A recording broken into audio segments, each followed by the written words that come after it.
Este libro documenta la alta probabilidad de que la enfermedad por radiación sea causada por todas las formas de electricidad, incluidas las 5G, las microondas, y todas las demás formas de emisión. La gripe española específicamente, el actual virus de Wuhan, y los cruceros en particular, así como el cáncer y la diabetes, están posiblemente asociados con la contaminación y exposición electromagnética. Cerrar las torres, poner a los enfermos en áreas protegidas de Faraday y darles grandes dosis de calcio reduce radicalmente la epidemia. Este no es un libro tan definitivo como uno desearía, ni el autor es tan equilibrado como uno desearía, pero a la luz del virus Wuhan, el Wuhan 5G y las antenas de comunicaciones submarinas de baja frecuencia extrema, en combinación con los cruceros, epidemia espontánea lejos de China, concluyo que las afirmaciones del autor merecen una audiencia completa. La enfermedad por radiación explica todos los brotes de gripe pasados y presentes, incluidos el virus de Wuhan, y la enfermedad por radiación en cruceros. Con 5G en contexto. Introducción. 1.1 sobre el autor. Arthur Firstenberg es un científico y periodista que está a la vanguardia de un movimiento global para derribar el tabú que rodea el tema de los efectos de la contaminación electromagnética sobre los seres vivos. Después de graduarse con honores, Phi Beta Kappa, de la Universidad de Cornell con un título en matemáticas, asistió a la Facultad de Medicina Irvine de la Universidad de California desde 1978 hasta 1982. Lesiones por sobredosis de rayos X interrumpieron su carrera médica. Durante los últimos 37 años ha sido investigador, consultor y conferenciante sobre los efectos sobre la salud y el medio ambiente de la radiación electromagnética, así como practicante de varias artes curativas. 1.2 sobre el libro. Este libro, notablemente bien documentado y referenciado, es una piedra angular en el sentido de que rastrea el desarrollo de la electricidad en nuestra civilización, en términos de su interacción con los organismos vivos, desde su descubrimiento inicial en la década de 1740 hasta nuestro tiempo, e incluso proyectado hacia el futuro. Cabe señalar que el título se refiere a todo el espectro electromagnético que comprende los colores del arco iris, incluidas las frecuencias invisibles, como las frecuencias de radio y los campos generados alrededor de los cables conductores. Parte 1. Desde el principio. 1. Capturada en una botella. El 1746 vio los primeros descubrimientos relacionados con la electricidad en Europa. El experimento de Leiden consistió en revelar el fluido eléctrico frotando la mano sobre un globo de vidrio que giraba rápidamente sobre su eje.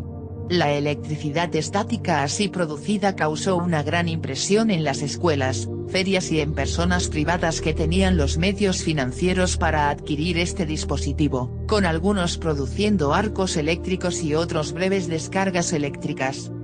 El fenómeno fue tan popular que no era socialmente aceptable sugerir que la electricidad podría ser peligrosa, a pesar de que las descargas causaron dolores de cabeza, hemorragias nasales y fatiga en algunos experimentadores y en los animales utilizados en las pruebas. La electromanía se apoderó de la sociedad y los exponentes más fervientes de ser electrocutados en buena compañía entre dos copas de champán comenzaron a percibir síntomas dañinos. A pesar de esto, los establecimientos médicos se equiparon con la botella de Leiden, el precursor del condensador, con el fin de llevar a cabo experimentos médicos para abortos u otras aplicaciones. De esta manera, surgió un campo de conocimiento completamente nuevo con respecto a los efectos biológicos de la electricidad sobre las personas, plantas y animales, un conocimiento que era mucho más extenso que el de nuestros médicos contemporáneos, que diariamente ven a pacientes que sufren los efectos de la electricidad sin reconocerlos por lo que son, y que generalmente ignoran la existencia misma de este conocimiento. 2. El sordo oye y el cojo camina. Al observar los efectos, raramente positivos y mucho más a menudo negativos, De la aplicación de voltaje eléctrico en los organismos vivos, los investigadores y los médicos concluyeron que los organismos vivos funcionan en conjunción con la electricidad. Se produjeron algunas curaciones utilizando electricidad, como por ejemplo en 1851, cuando el neurólogo francés Guillaume Benjamin Duchenne trató la sordera en docenas de pacientes mediante impulsos eléctricos aplicados localmente. Se llevaron a cabo experimentos, en particular por Alessandro Volta en Italia, así como por otros investigadores en el mundo occidental, que encontraron evidencia de que los sistemas nervioso, cardíaco, cardiovascular, gustativo, sudorífico, y otros, podrían ser estimulados utilizando la electricidad producida por pares galvánicos, por ejemplo, cobre/zinc. Se descubrió que la cantidad de efectos curativos era significativamente menor que los efectos nocivos enumerados, que incluyen los síntomas de la electrosensibilidad, conocidos hoy en día, como dolores de cabeza, mareos, náuseas, confusión mental, fatiga, depresión, insomnio, etc. 3. Sensibilidad eléctrica. El botánico francés Thomas-François Dalibard, quien realizó experimentos eléctricos con organismos vivos, confió a Benjamin Franklin, en una carta fechada en 1762, que no podía continuar su trabajo ya que su propio organismo había desarrollado una intolerancia a la electricidad. Fue una de las primeras personas en ser oficialmente declarada electrohipersensible. Al leer ese relato, está claro que este botánico debe haber sido gravemente afectado. Otros profesores e investigadores tuvieron la misma experiencia desafortunada y, por lo tanto, se vieron obligados a detener su trabajo. Incluso el famoso Benjamin Franklin se vio afectado por una enfermedad neurológica durante sus investigaciones sobre la electricidad desde 1753 en adelante, y los síntomas recuerdan en gran medida a la electrohipersensibilidad. Tanto es así que, a fines del siglo XVIII, era generalmente aceptado que la electricidad podía enfermar a las personas, dependiendo del sexo, la morfología y la condición física del individuo en cuestión. De manera similar, se observó que ciertos individuos reaccionaban fuertemente a los cambios meteorológicos, que a menudo se correlacionaban con los cambios eléctricos en la atmósfera.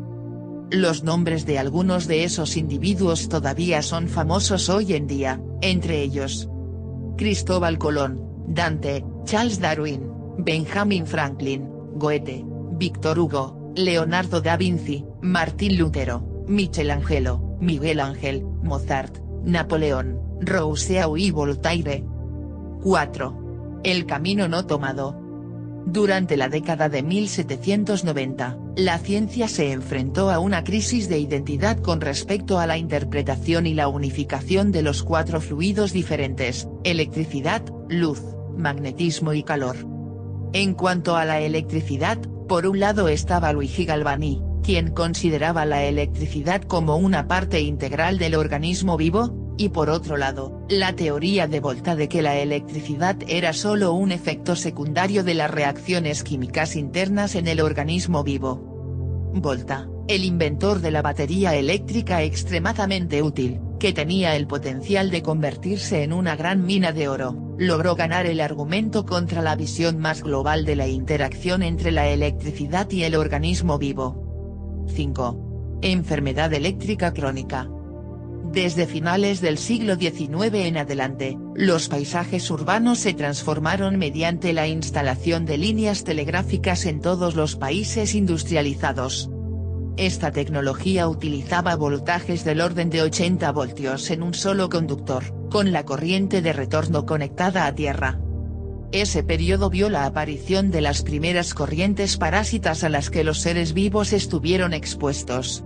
Fue entonces cuando se vio la aparición de enfermedades de la civilización como la neurastenia, que afligieron a Frank Lloyd Wright y Theodore Roosevelt, entre otras figuras conocidas. Cabe señalar, de paso, que la neurastenia es muy similar a la electrohipersensibilidad, que es el término más moderno para la misma sensibilidad a la electricidad. alrededor de la mitad de los telegrafistas que fueron empleados para manipular la corriente eléctrica enviada a través de las líneas y, por lo tanto, expuestos a campos electromagnéticos muy fuertes, sufrieron la enfermedad del telegrafista. Una vez más, los síntomas fueron los mismos que los de ES. Más tarde, alrededor de 1915, fueron los operadores telefónicos los que experimentaron los mismos síntomas, ya que estuvieron expuestos a los campos electromagnéticos de las comunicaciones durante horas en sus escritorios. En 1989, se observó que en Winnipeg el 47% de los operadores telefónicos sufrían los mismos síntomas. Sin embargo, en 1894, el destacado psiquiatra vienés Sigmund Freud escribió un artículo cuyo efecto fue desastroso para todos los desafortunados que sufrían la enfermedad del telegrafista, neurastenia, síndrome de microondas o ES. En lugar de ver la causa externa, que era la contaminación electromagnética, atribuyó estos síntomas a pensamientos desordenados o emociones mal controladas. Como resultado, hoy millones de ciudadanos afectados por el smog electrónico están siendo medicados en lugar de reducir su exposición a este contaminante. Sigmund Freud renombró la neurastenia, que se sabía que era causada por la electricidad, como ansiedad por neurosis, ataque de ansiedad o ataque de pánico. Esto abrió el camino para el despliegue insensato de la electrificación continua y sin obstáculos. Cabe señalar que en Rusia, la neurastenia figura como una enfermedad ambiental, ya que la redefinición perjudicial de Freud fue rechazada allí. 6. El comportamiento de las plantas. El científico indio Sir Jagadish Chandra Bose, y otros investigadores, realizaron numerosos experimentos eléctricos en plantas y otros organismos vivos, cuyos resultados mostraron efectos definidos. Descubrió que los nervios de plantas o animales muestran un comportamiento variable y que su resistividad puede variar considerablemente, dependiendo de la corriente aplicada y su polaridad.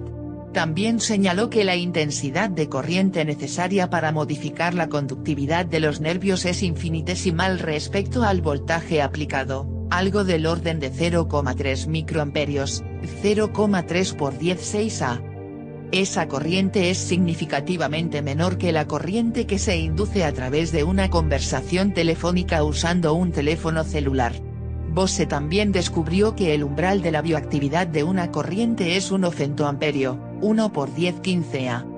Como este investigador también estaba familiarizado con las transmisiones de radiofrecuencia, realizó un experimento en el que una planta fue expuesta a una señal de radio de 30 MHz a una distancia de aproximadamente 218 yardas, 200 metros, y descubrió que el crecimiento de la planta se retrasó durante el periodo de emisión. Asimismo, demostró que la circulación de la savia en la planta se ralentizó cuando fue irradiada por la misma señal de radio. 7. Enfermedad eléctrica aguda. Durante la década de 1880, Londres fue alimentada con corriente continua, pero algunos físicos descubrieron que la distribución de corriente alterna generaba menos pérdidas óhmicas, por resistencia eléctrica, en los cables. Siguió una batalla de las corrientes, aunque muchos científicos, incluido Edison, criticaron fuertemente los efectos más peligrosos de la corriente alterna. Irónicamente, es precisamente porque la corriente alterna es más dañina que es la que se usa en la silla eléctrica. Y como todos saben, la corriente eléctrica de la red eléctrica es alterna. En 1889, se llevó a cabo la electrificación a gran escala en los Estados Unidos y poco después, en Europa. Ese mismo año, como por casualidad, los médicos fueron inundados con casos de gripe, que solo habían aparecido hasta entonces con poca frecuencia. Los síntomas de las víctimas eran mucho más de naturaleza neurológica, se asemejaban a la neurastenia y no incluían trastornos respiratorios. La pandemia duró 4 años y mató al menos a 1 millón de personas. En 2001, el astrónomo canadiense Ken Tapin demostró que las pandemias de gripe en los últimos 3 siglos se correlacionaron con picos en la actividad magnética solar, en un ciclo de 11 años. También se ha descubierto que algunos brotes de influenza se propagan en áreas enormes en solo unos días, un hecho que es difícil de explicar por contagio de una persona a otra. Además, numerosos experimentos que buscan probar el contagio directo a través del contacto cercano, gotas de moco u otros procesos han resultado infructuosos. Desde 1933 hasta la actualidad, los virólogos no han podido presentar ningún estudio experimental que pruebe que la gripe se propaga a través del contacto normal entre las personas. Todos los intentos de hacerlo se han encontrado con el fracaso. 8. Misterio en la isla de Wight. En 1904, las abejas comenzaron a morir en la isla de Wight tras la instalación de transmisores de radio por parte de Marconi. Estos transmisores funcionaban a frecuencias cercanas al nivel del megahercio. Al otro lado del Canal de la Mancha, Jacques Arsène d'Arsonval demostró que las señales electromagnéticas puntiagudas y ganchudas, irregulares, son mucho más tóxicas que las señales sinusoidales. La verdad es que, después de 1 año y medio de experimentar con transmisores de radio en plena salud a la edad de 22 años, Marconi comenzó a desarrollar fiebres. Estos ataques continuaron por el resto de su vida. En 1904, mientras trabajaba en la instalación de un transmisor lo suficientemente potente como para las comunicaciones transatlánticas, estas fiebres se volvieron tan intensas que se pensó que era malaria. En 1905, se casó con Beatrice O'Brien y después de su luna de miel, se establecieron en la isla cerca de un transmisor. Tan pronto como Beatrice se instaló, comenzó a quejarse de tinnitus. Después de 3 meses, cayó enferma con ictericia severa. Tuvo que regresar a Londres para dar a luz a un bebé que solo vivió unas pocas semanas y murió por causas desconocidas. Durante el mismo periodo, Marconi pasó varios meses con fiebre y delirio. Entre 1918 y 1921, sufrió depresión suicida mientras trabajaba en un transmisor de onda corta. En 1927, durante su luna de miel de su segundo matrimonio, se desplomó con dolor en el pecho y fue diagnosticado con trastornos cardíacos graves. Entre 1934 y 1937, mientras desarrollaba tecnología de microondas, tuvo 9 ataques cardíacos, el último lo mató a los 63 años. En la misma isla, en Osborne House, la reina Victoria sufrió hemorragias cerebrales y murió en la noche del 22 de enero de 1901, justo cuando Marconi estaba poniendo un nuevo transmisor en funcionamiento a menos de 13 millas, 20 kilómetros, de distancia. En 1901 había solo 2 transmisores, mientras que en 1904 había 4, lo que hacía de esta isla el lugar más irradiado del planeta, dejando a las abejas sin espacio para la supervivencia. En 1906, una investigación reveló que el 90% de las abejas habían desaparecido por completo sin razón aparente. Se trajeron nuevas colonias a la isla, pero estas también murieron en una semana. Esta epidemia se extendió por Inglaterra y luego por el mundo occidental, y luego se estabilizó gradualmente, hasta que los ejércitos se equiparon con varios transmisores de radio de alta potencia hacia el final de la Primera Guerra Mundial, lo que provocó, como hemos visto, la pandemia de gripe española en 1918. Que en realidad comenzó en los Estados Unidos, en la Escuela Naval de Radio de Cambridge, Massachusetts, con 400 casos iniciales. Esta epidemia se extendió rápidamente a 1.127 soldados en Funston Camp, Kansas, donde se habían instalado conexiones inalámbricas. Lo que intrigó a los médicos fue que mientras el 15% de la población civil sufría hemorragias nasales, el 40% del personal de la Marina sufría de ellas. También se produjeron otros sangrados, y 1/3 de los que murieron lo hicieron debido a una hemorragia interna de los pulmones o el cerebro. De hecho, fue la composición de la sangre la que se alteró, ya que el tiempo de coagulación medido fue más del doble de lo normal. Estos síntomas son incompatibles con los efectos de los virus respiratorios de la gripe, pero son totalmente compatibles con los efectos devastadores de la electricidad. Otra incongruencia fue que 2/3 de las víctimas eran jóvenes sanos.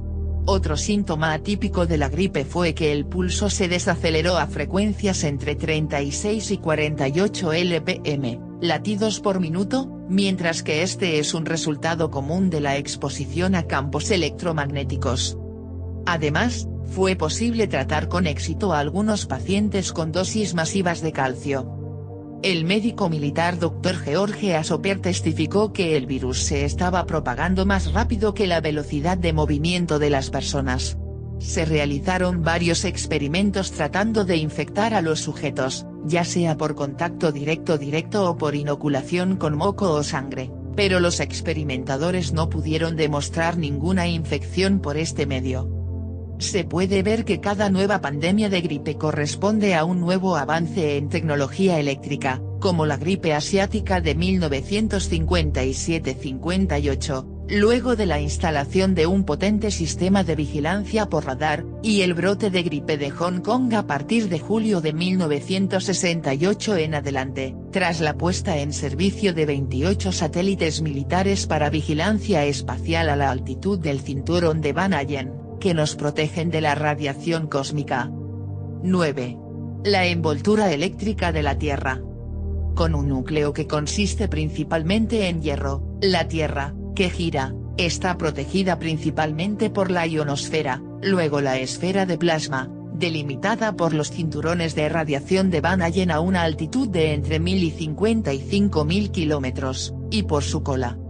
La magnetosfera, que está expuesta a los vientos solares que se originan en nuestro Sol y constituye una especie de dinamo, un sistema eléctrico complejo. Los intercambios de electricidad entre la corteza terrestre, la atmósfera e incluso la ionosfera son permanentes y constantes. Están en un delicado equilibrio, y una especie de respiración eléctrica de todo el sistema ha permitido que la vida se desarrolle en nuestro planeta, que está cargado de iones negativos, equilibrados por la ionosfera cargada positivamente. Se puede observar un campo eléctrico vertical promedio del orden de 130 voltios por metro, con valores que pueden, por ejemplo, elevarse a 4000 voltios por metro durante las tormentas. En 1953, se descubrió uno de los parámetros principales de esta oscilación eléctrica de nuestro entorno, en forma de las frecuencias de Winfried-Schumann, que respiran a 7,83 Hz, con armónicos a 14, 20, 26 y 32 Hz, llamadas frecuencias muy bajas, VLF. No es de extrañar que los organismos que viven en este entorno estén imbuidos de estos valores físicos y que, por ejemplo, nuestros ritmos cerebrales se encuentren dentro de estos rangos de frecuencia, como el ritmo alfa, que se encuentra entre 8 y 13 Hz. Si bien percibimos las frecuencias visibles, que van del azul al rojo, del espectro electromagnético, algunos animales pueden ver otras frecuencias electromagnéticas, como las abejas, que pueden ver frecuencias ultravioletas, o esas salamandras o bagres que pueden ver las bajas frecuencias eléctricas, mientras que las serpientes pueden ver las frecuencias infrarrojas.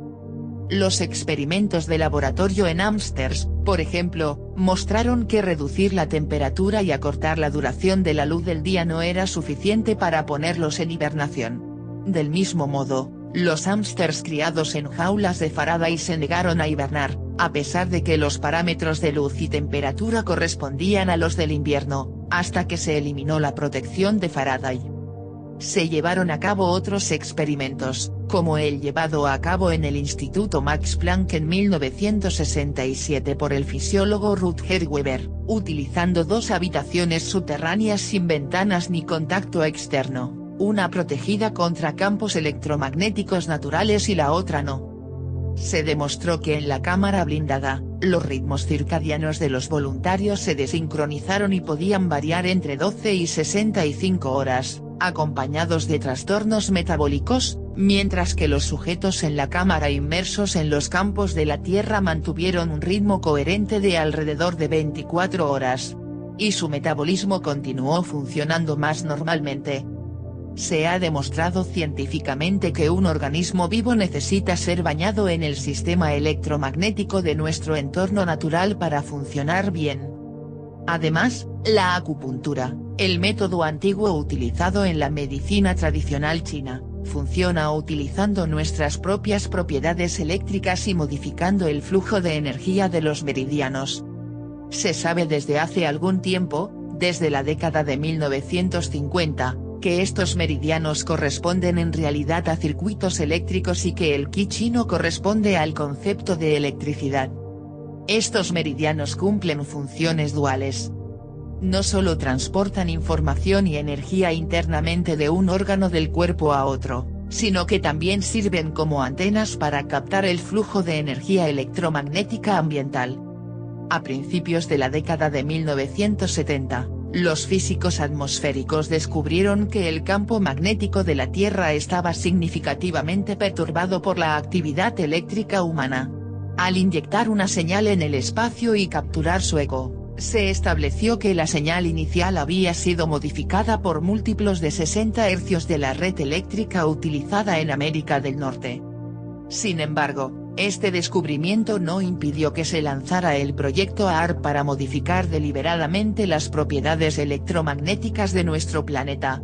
Del mismo modo, los cinturones de Van Allen que nos protegen de los rayos cósmicos ya han sido alterados por nuestra actividad eléctrica, y puede ser que estos cinturones dobles fueran originalmente un cinturón solo, que, bajo la influencia de la emisión humana de cargas eléctricas al espacio, se ha agotado en su centro.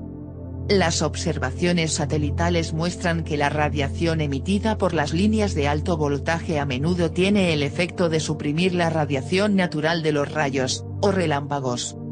A la luz de este hecho, es lógico concluir que las pandemias de influenza de las últimas décadas están vinculadas a la actividad eléctrica humana. 10. Las porfirinas y la base de la vida. Cualquier transformación de energía en el dominio biológico involucra a las porfirinas, pigmentos formados por 4 moléculas de pirrol. El hecho de que nuestros nervios puedan funcionar correctamente es gracias en parte a las porfirinas, que juegan un papel en nuestros procesos celulares. Estas son moléculas especiales que funcionan como la interfaz entre el oxígeno y la vida. Estas moléculas son altamente reactivas e interactúan con metales tóxicos o elementos sintéticos derivados del petróleo y con campos electromagnéticos, que, en exceso, causan porfiria, que es más una sensibilidad ambiental que una enfermedad.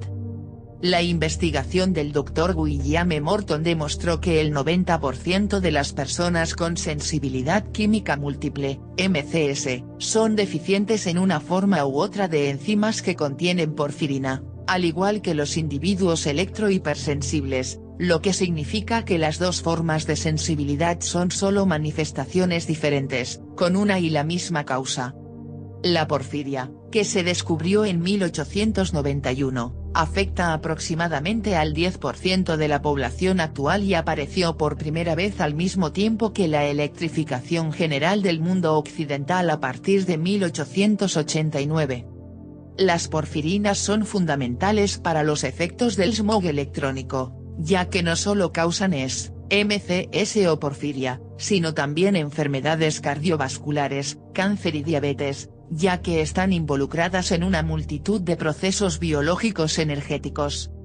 En la década de 1960, los biólogos Ian Frey y Włodzimierz Sedlak demostraron que nuestros organismos definitivamente tienen un componente bioelectrónico, y que algunas de nuestras células a veces se comportan como conductores o condensadores o semiconductores, transistores, como los componentes que encontramos en nuestros dispositivos electrónicos.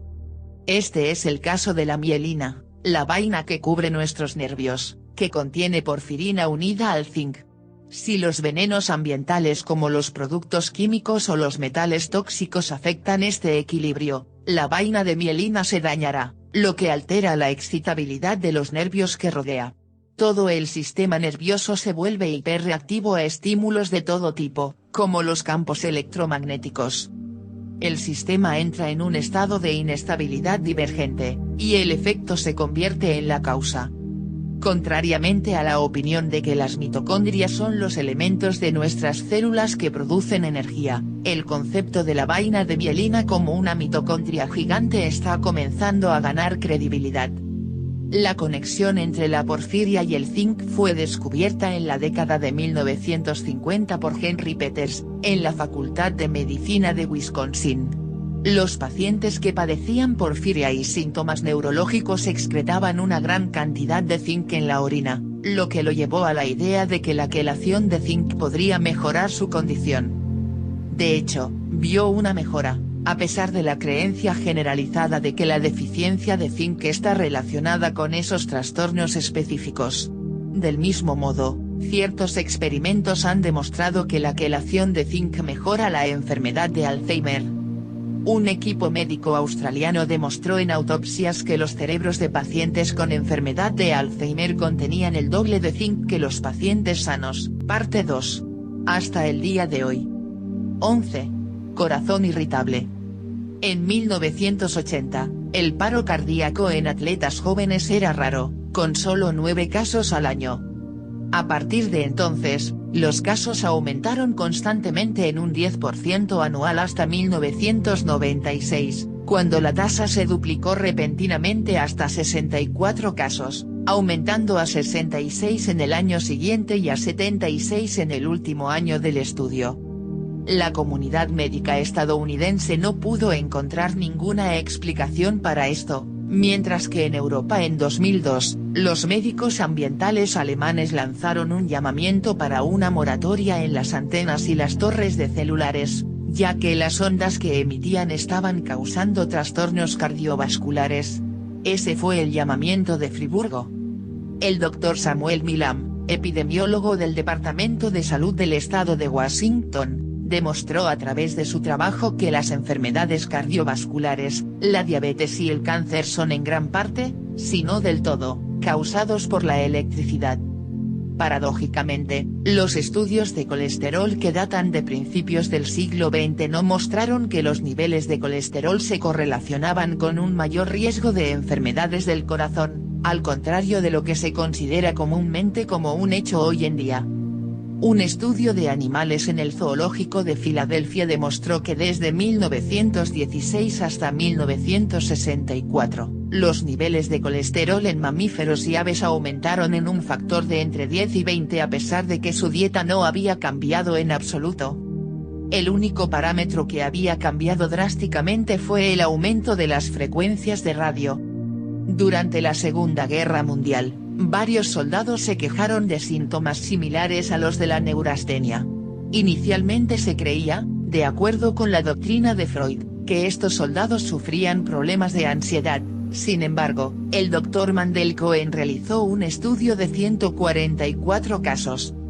Este estudio reveló que los soldados eran de hecho fisiológicamente menos resistentes y sufrían de corazón irritable. Tenían dificultades para asimilar el oxígeno y tuvieron que respirar el doble de rápido que sus camaradas con mejor salud para obtener suficiente oxígeno. Se supo que sus mitocondrias no funcionaban de manera eficiente. Al final, el estudio mostró que estos soldados eran hipersensibles en un sentido general, pero particularmente a la electricidad. A partir de la década de 1950, los científicos de la Unión Soviética también observaron que las frecuencias de radio alteraron los electrocardiogramas de las personas expuestas a ellos, ya que modificaron la eficiencia mitocondrial.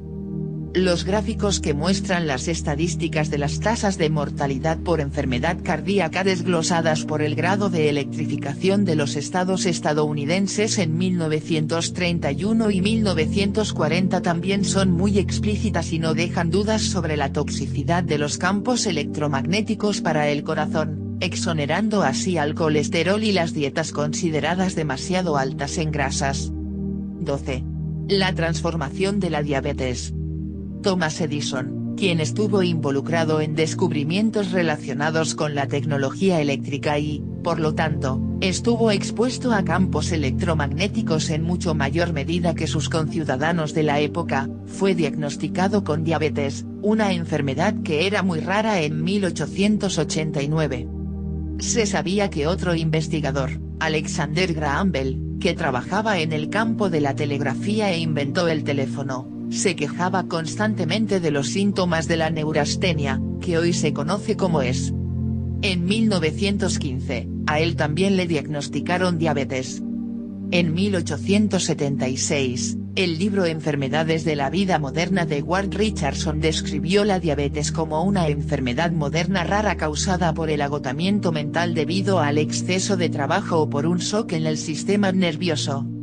La ingesta excesiva de azúcar tóxica y adictiva en nuestra dieta moderna, naturalmente, proporciona una explicación conveniente de por qué la diabetes, incluida la prediabetes, afecta a más de la mitad de los estadounidenses en la actualidad. Sin embargo, esta explicación es demasiado simplista.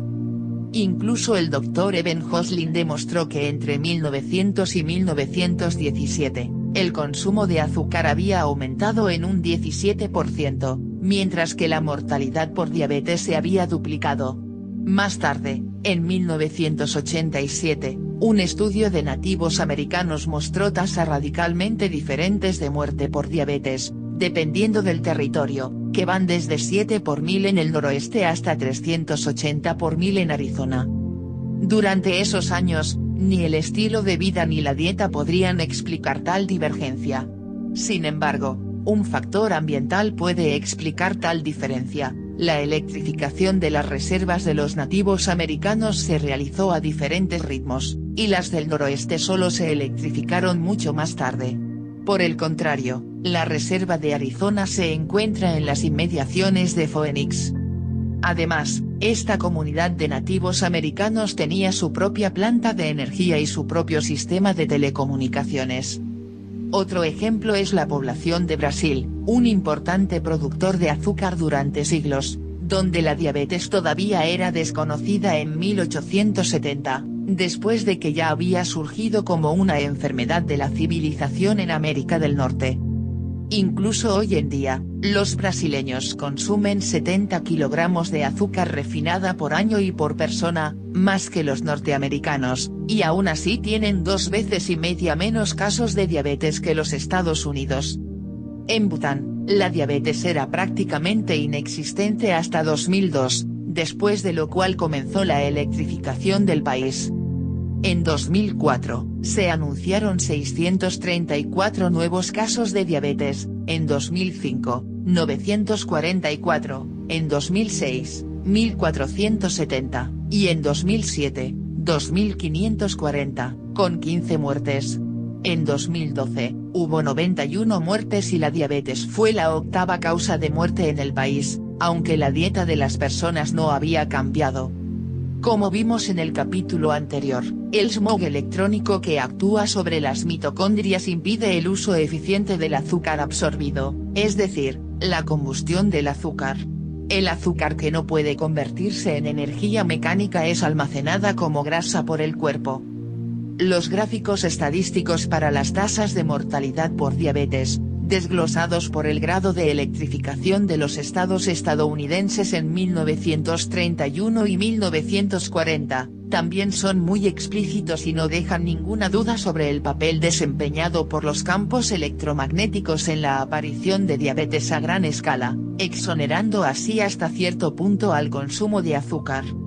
En 1997, hubo un aumento del 31% en el número de casos de diabetes en los Estados Unidos en un solo año, lo que se correlacionó precisamente con la introducción masiva de teléfonos celulares en el país.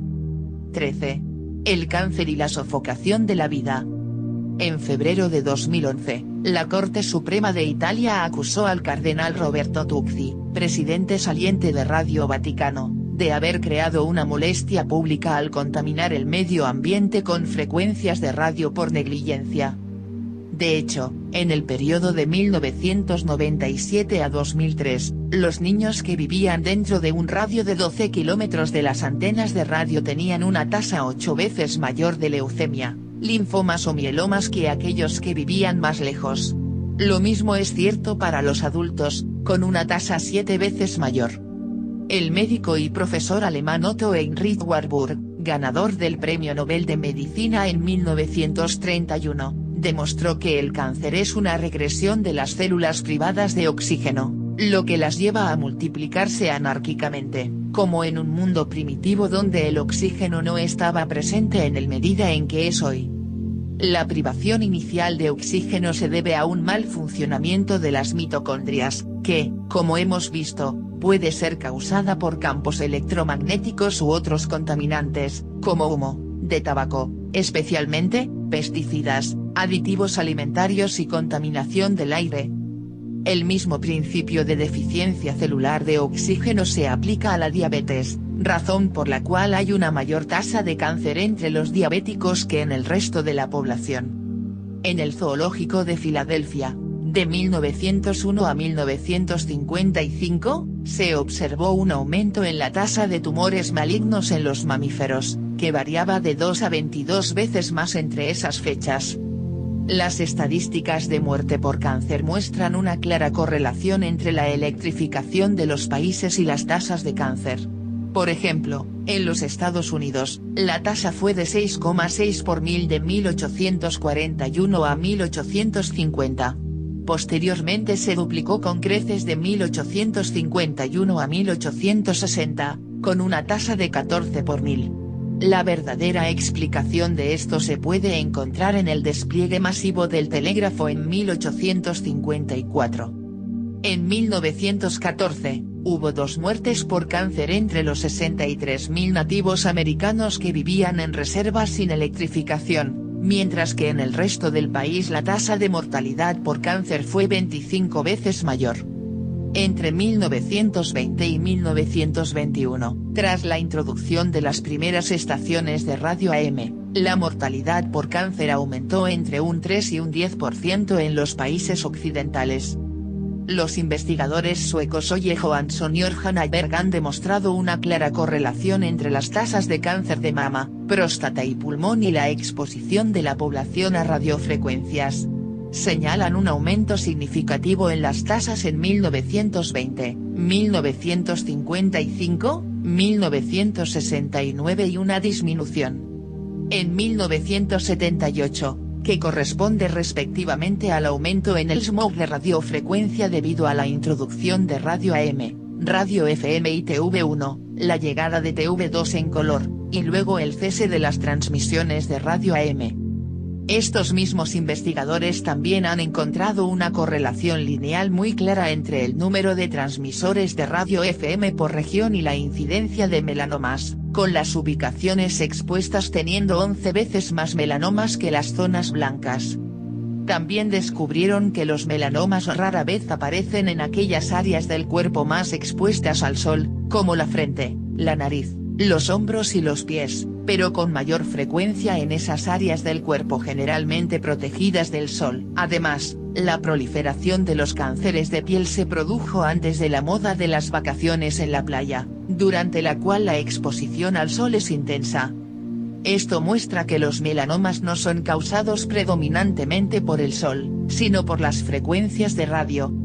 Los gráficos estadísticos de las tasas de mortalidad por cáncer, así como por diabetes y enfermedades cardiovasculares, desglosados por el grado de electrificación de los estados estadounidenses en 1931 y 1940, también son muy explícitos, sin dejar ninguna duda de qué papel juegan los campos electromagnéticos en el aumento de cánceres.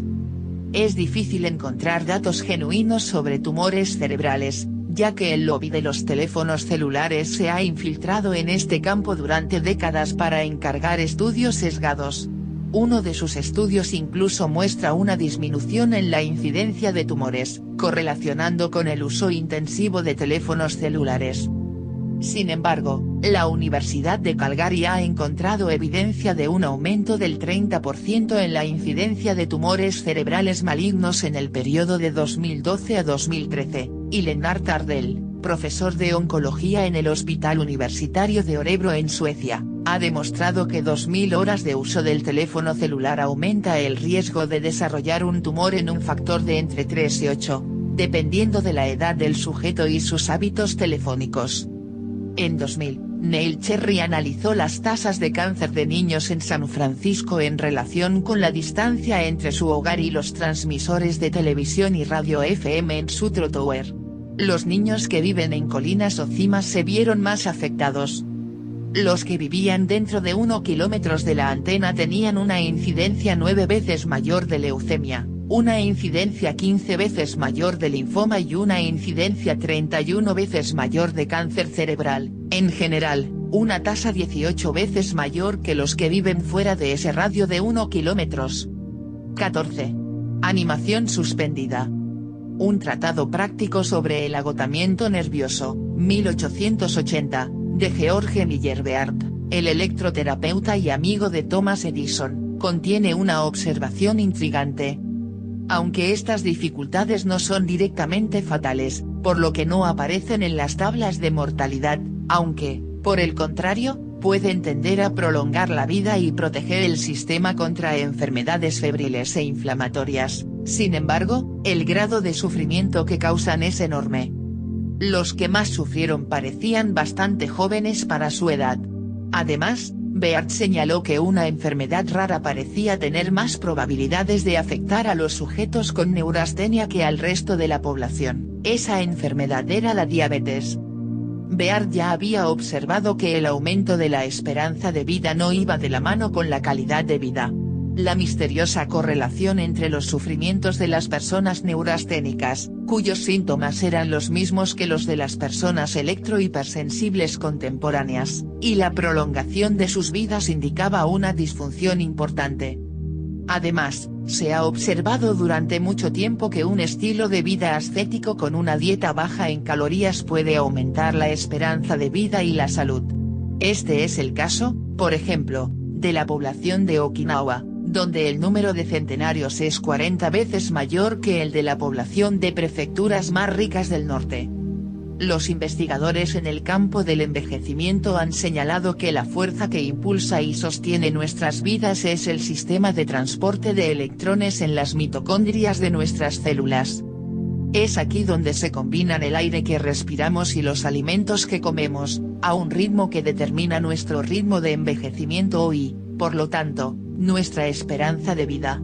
Mientras que el logro de una desaceleración del proceso de combustión dentro de nuestras células mediante la moderación de la cantidad de energía entregada puede ser beneficioso, otra forma de desaceleración puede ser desastrosa. Esta es la intoxicación de la cadena de transporte de electrones. Una posible forma de envenenamiento es la exposición crónica a campos electromagnéticos artificiales. Esta contaminación cada vez mayor somete los electrones de nuestras mitocondrias a fuerzas externas, ralentizándolos, privando a nuestras células de oxígeno y causando síntomas de ES. 15. ¿Quieres decir que puedes escuchar la electricidad?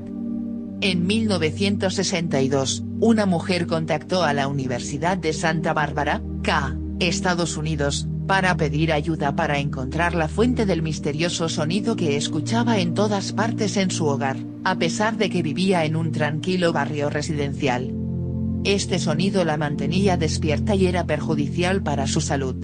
Las mediciones mostraron que campos electromagnéticos particularmente fuertes emanaban de todos los conductores eléctricos, no solo de la red, sino también de los radiadores y otros elementos metálicos. Sin embargo, el estetoscopio no detectó ningún sonido. El ingeniero realizó un experimento, registrando los campos medidos en una cinta y reproduciéndolos a la mujer afectada por estos ruidos. Ella confirmó que eso era lo que estaba escuchando. Entonces, esta mujer podía escuchar los campos electromagnéticos en su entorno. Se instalaron dispositivos de puesta a tierra y filtros electrónicos para reducir las perturbaciones a un nivel aceptable. Sin embargo, mucho antes de eso, Volta y otros investigadores ya habían realizado experimentos en los que habían producido con éxito varios sonidos aplicando voltaje a los oídos.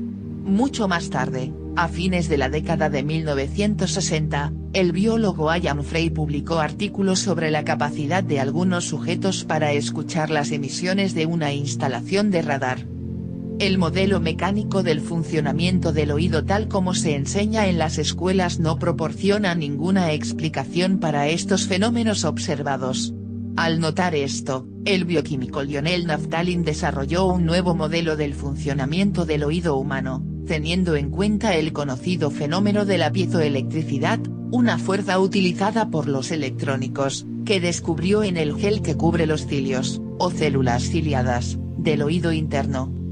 En este gel, que no se encuentra en ninguna otra parte del cuerpo humano y tiene propiedades eléctricas especiales, estaba presente un voltaje de 100 a 120 milivoltios, que se considera alto en el campo de la bioelectrónica. Este gel piezoeléctrico transforma las ondas sonoras en una señal eléctrica que se comunica a los cilios del oído interno.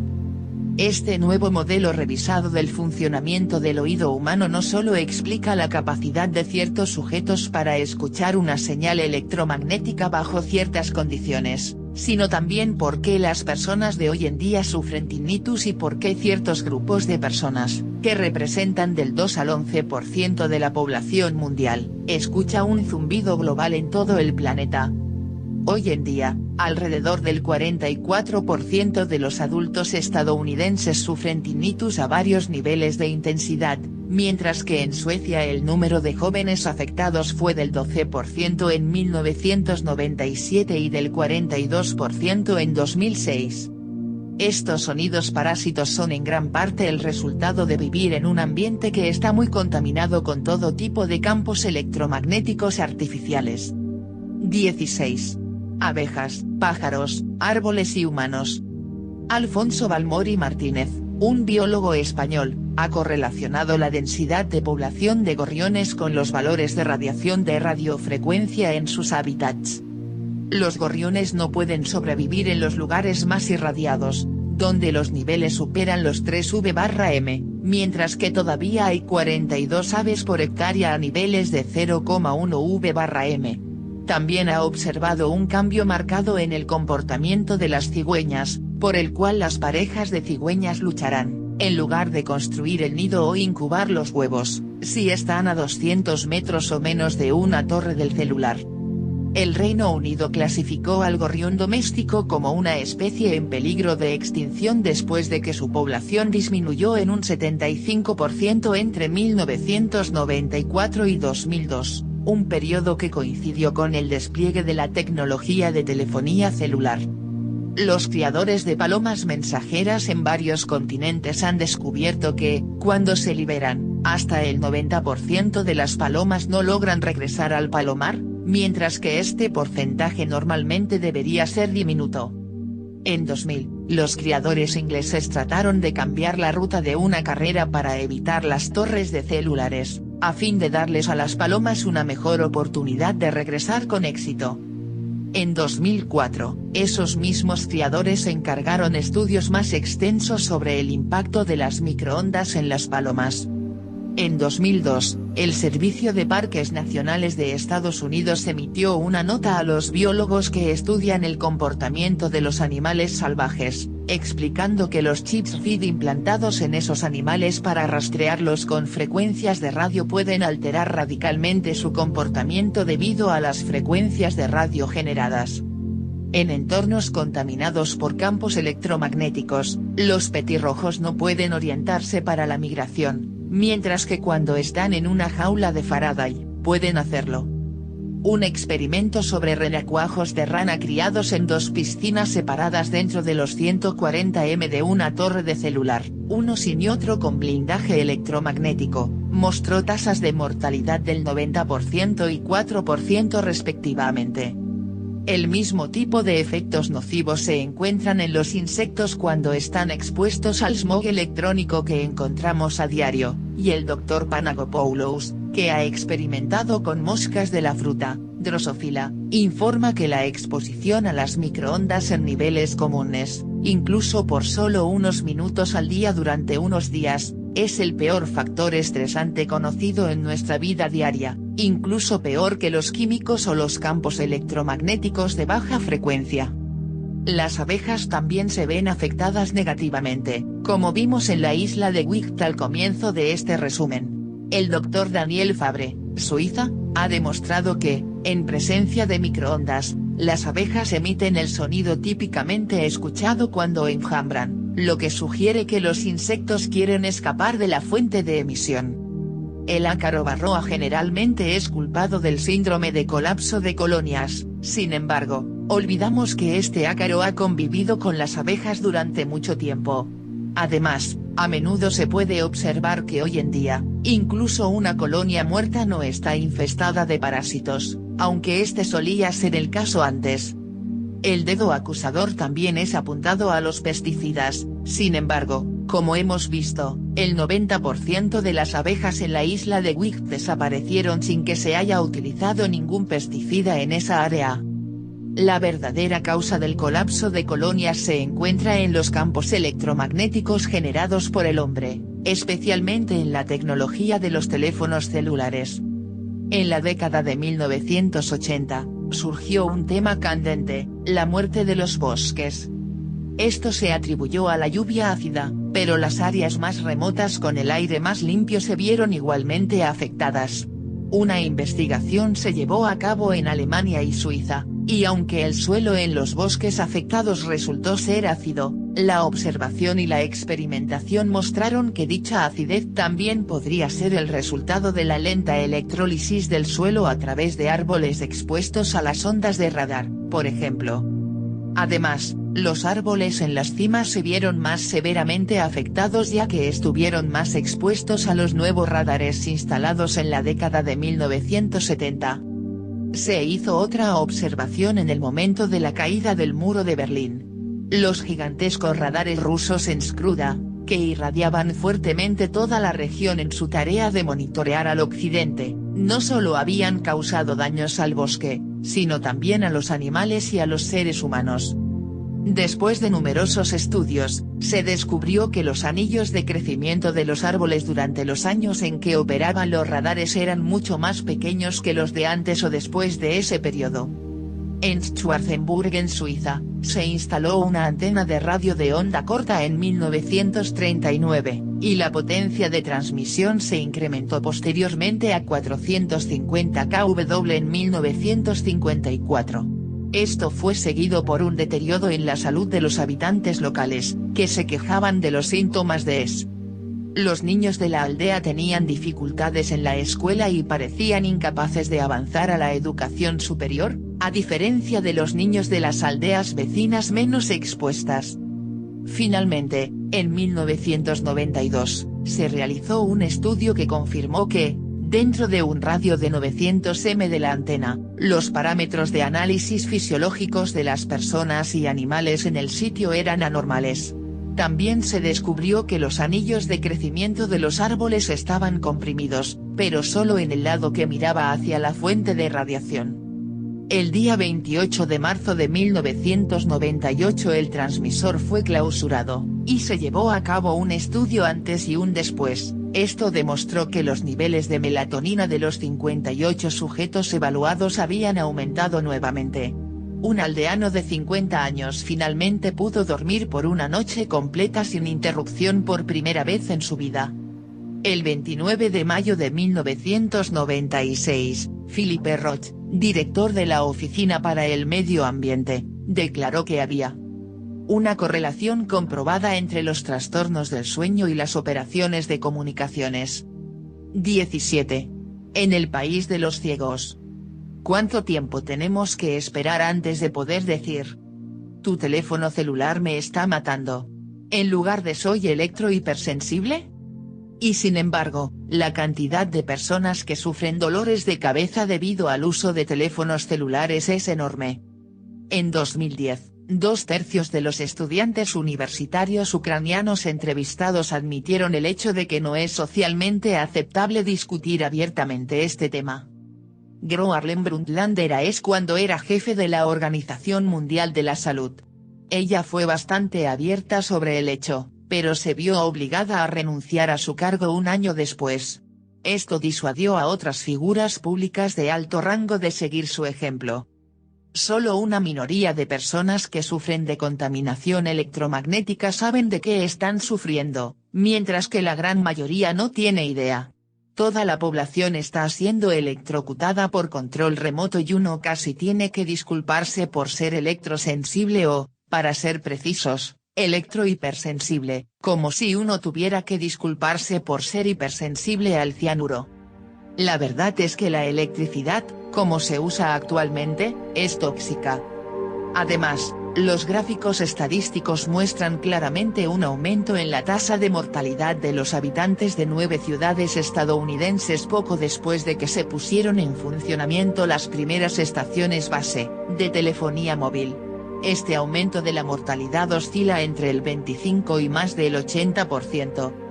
Una encuesta realizada por un periódico diario, que pidió a los neoyorquinos reportar si habían comenzado a sufrir de una serie de síntomas después del 15 de noviembre de 1996, reunió cientos de testimonios de una amplia gama de clases raciales y sociales.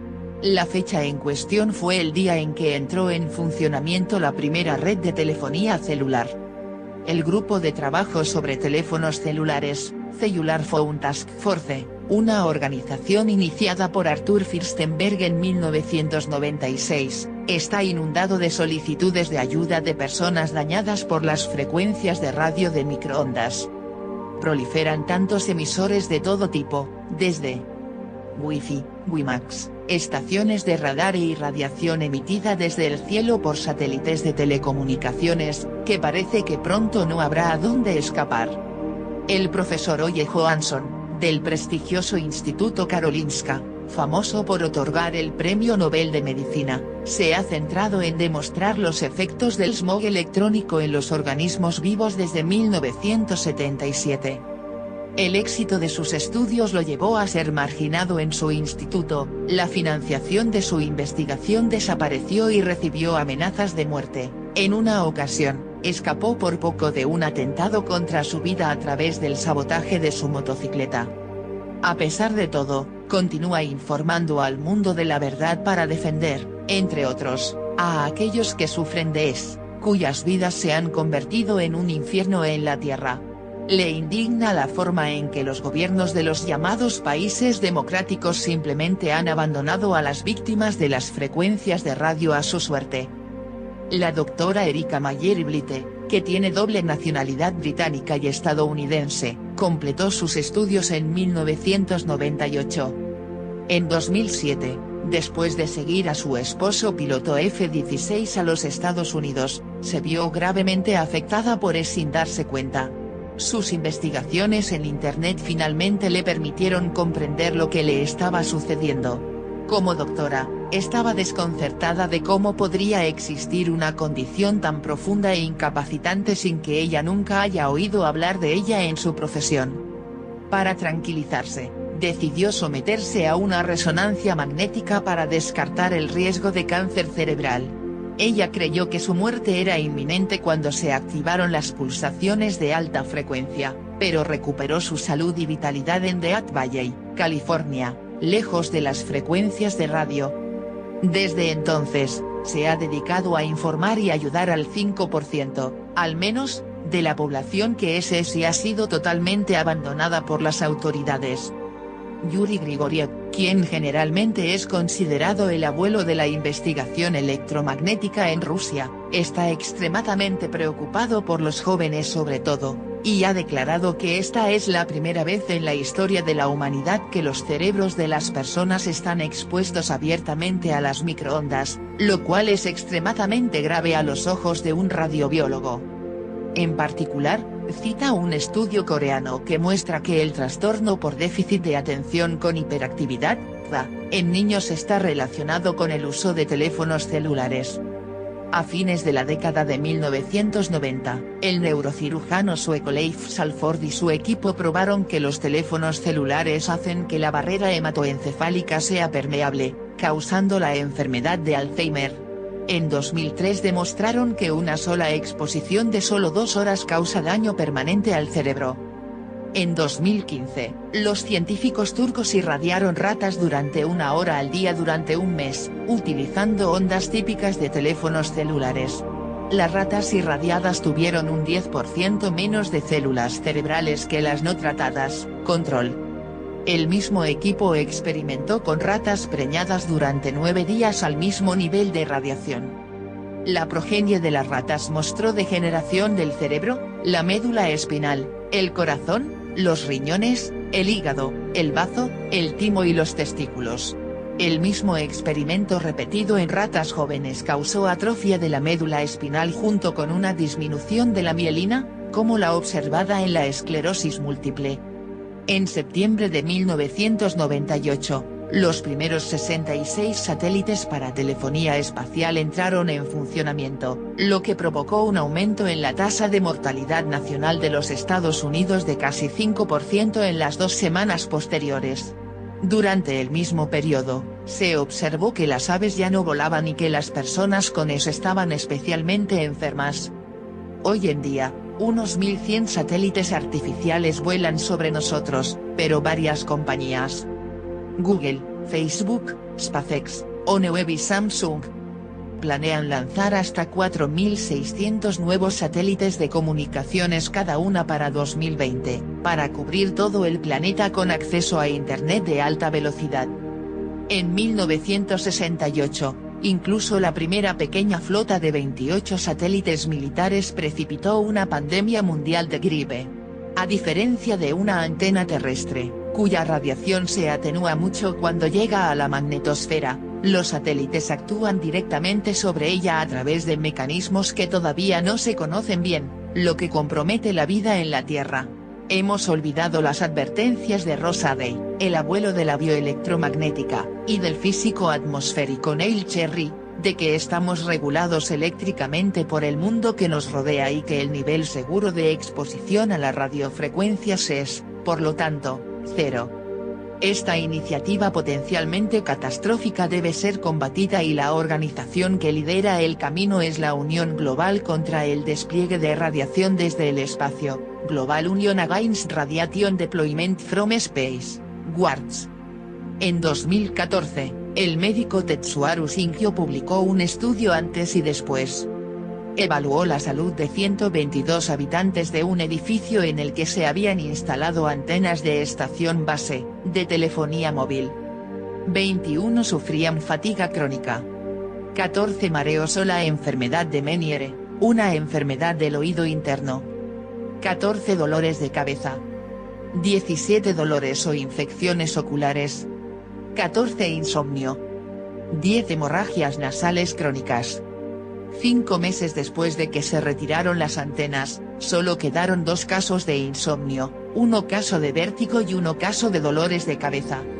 Esta emergencia de derechos humanos, que afecta a cientos de millones de personas a escala planetaria, y la emergencia ambiental que amenaza la extinción de innumerables especies de plantas y animales, debe enfrentarse a una resolución perspicaz e inquebrantable. Fin del artículo.